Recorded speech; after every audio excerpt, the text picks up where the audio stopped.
Assalamualaikum warahmatullahi wabarakatuh. Di sini saya akan tutorial mengenai konsep data mining. Sebelumnya perkenalkan, nama saya Anggit Kadela, nomor NPM 101118850 dari kelas 3KA 24. Jadi dalam tutorial ini kita akan menggunakan masalah pembelajaran mesin standar yang disebut dataset bunga iris. Dataset ini dipelajari dengan baik dan merupakan masalah yang baik untuk latihan di jaringan saraf karena dari 4 variabel masukan adalah numerik dan memiliki skala yang sama dalam sentimeter. Setiap contoh menggambarkan sifat dari pengukuran bunga yang diamati dan variabel keluarannya adalah spesies iris tertentu. Ini adalah masalah klarifikasi kelas jamak, artinya ada lebih dari 2 kelas yang harus diprediksi. Sebenarnya ada 3 spesies bunga. Ini adalah jenis masalah yang penting untuk dipraktikkan dengan jaringan saraf, karena 3 nilai kelas memerlukan penanganan khusus. Dataset bunga iris adalah masalah yang dipelajari dengan baik dan dengan demikian kami dapat berharap untuk mencapai akurasi model dalam kisaran 95% hingga 97%. Ini memberikan target yang sangat baik untuk dituju saat mengembangkan model kita. Pertama, import classes and function. Kita impor dari semua kelas dan fungsi kita perlukan dalam tutorial ini. Ini mencakup fungsionalitas yang kami perlukan dari keras, tetapi juga memuat data dari Pandas, serta persiapan data dan evaluasi model dari scikit-learn. Yang pertama itu ada import multi-class ini ya. Yang pertama multi-class classification with keras. Yang pertama import pandas from keras.model import sequential. Terus ada from keras.layers import descents from keras wrapper scikit-learn import keras classifier sampai from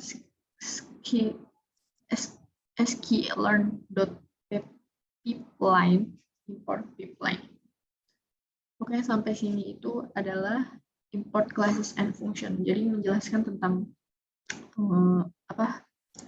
import semua kelas sama fungsi yang kita perlukan di program ini dengan menggunakan keras. Lalu, yang kedua adalah load the dataset. Jadi di sini ada load dataset, data frame sama dengan pandas.read_csv. Terus ada link yang terhubung itu HTTPS sama dengan dan lain-lain. Terus header-nya none ya, tidak ada batasannya. Terus dataset sama dengan data frame.values. Terus ini variabelnya ada x sama y. X sama dengan dataset berikut isinya, sama y sama dengan dataset berikut dengan isi variabelnya. Di load set ini itu dataset dapat dimuat secara langsung karena variabel keluaran berisi string. Paling mudah memuat data menggunakan pandas. Terus kita dapat membagi atribut atau kolom menjadi variabel input X dan variabel output Y. Jadi yang tadi aku jelasin ya. Lalu berikutnya encode the output variable. Jadi dari ini ya, encode class values as integer. Jadi ini kelas valuasinya tuh pakai integral, apa sih tipe datanya, encoder sama dengan label encoder, encoder.fit variabel y, encoded underscore y sama dengan encoder dot transform dalam kurung y. Itu sih variabel ini tuh variabel keluaran berisi 3 nilai string yang berbeda. Saat memodelkan masalah klarifikasi kelas jamak menggunakan jaringan saraf. Praktik yang baik adalah membentuk kembali atribut keluaran dari vektor yang berisi nilai untuk setiap nilai kelas menjadi matriks dengan boolean untuk setiap nilai kelas dan apakah intens tertentu memilikinya atau tidak, nilai kelas atau tidak. Ini disebut dengan hot encoding atau membuat variabel dummy dari variabel kategorikal.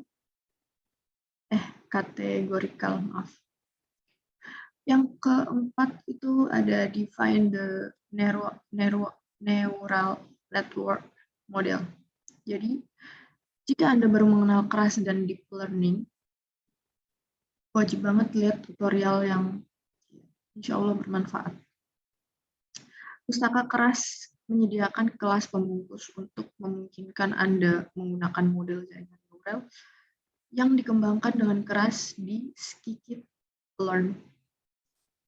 Ada kelas classifier di keras yang dapat digunakan sebagai estimator di scikit-learn tipe model di perpustakaan. Kelas classifier mengambil nama fungsi sebagai argumen. Fungsi ini harus dikembalikan model jaringan neural yang dibangun siap untuk pelatihan. Di bawah ini adalah fungsi yang akan membuat jaringan saraf tiruan dasar untuk masalah klarifikasi iris mata.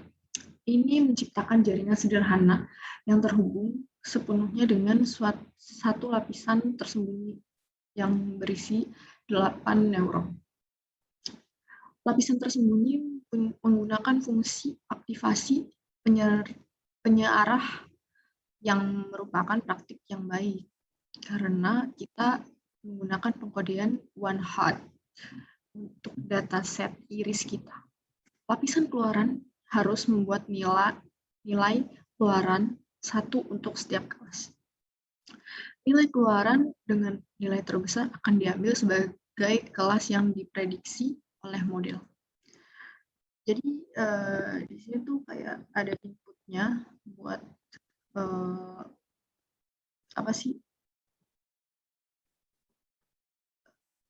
network modelnya. Jadi di sini kalian bisa lihat define Baselin model. Kita buat modelnya dulu, habis itu compile modelnya. Ya. Lalu yang terakhir, evaluate the model with key-fold cross validation. Jadi evaluasi buat model key-fold cross ini. Jadi kita bisa mengevaluasi data pelatihan kita. Jadi terus scikit-learn memiliki kemampuan luar biasa untuk mengevaluasi model menggunakan serangkaian teknik. Standar emas untuk mengevaluasi model pembelajaran mesin adalah validasi key-fold course. Pertama, kita dapat mendefinisikan prosedur evaluasi model. Di sini kami menempatkan jumlah lipatan menjadi 10. Itu default yang baik banget. Dan mengacak data sebelum mempartisinya. Jadi, di sini kita bisa lihat ya, estimator sama dengan keras classifier, terus build, fn, Baselin, underscore model, epoch 200, batch size-nya 5, verbose-nya 0. Terus key-fold sama dengan key-fold, terus n split-nya 10 ya yang tadi. True is true. Jadi bernilai benar.